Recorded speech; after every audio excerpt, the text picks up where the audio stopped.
Then comes to shares issued for consideration other than cash. So if we have purchased any goods from a vendor, so assets are debit and liabilities are credit. Write the name of the vendor please and the purchase consideration that we have agreed to pay him. It can be given as a wholesome amount, or they might give you breakups of cash, bill and the number of shares with the issue price. Please use this formula to find the purchase consideration. Difference goes to goodwill or capital reserve wherever the amount is smaller. Sometimes purchase consideration is missing, then in that case write assets and liabilities and put the difference to vendor account. So after passing one of these entries, you will then pay the vendor. So whatever amount I pay in cash, I'll write as cash. Whatever I pay through bank draft, I'll write as bank. Whatever I pay through bills, I'll write bills payable.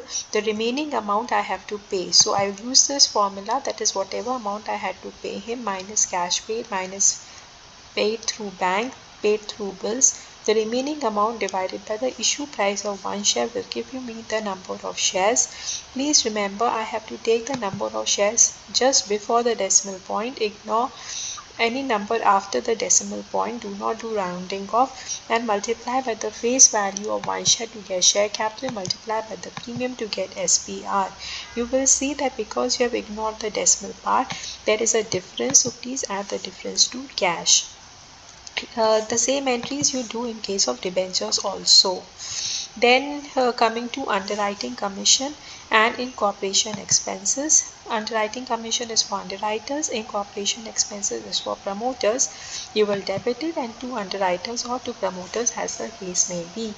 The underwriting commission sometimes may be missing in the question, so you will use this formula to find underwriting commission. You will see how many shares are allotted to the public into the issue price into the underwriting commission, which if not given is 2%.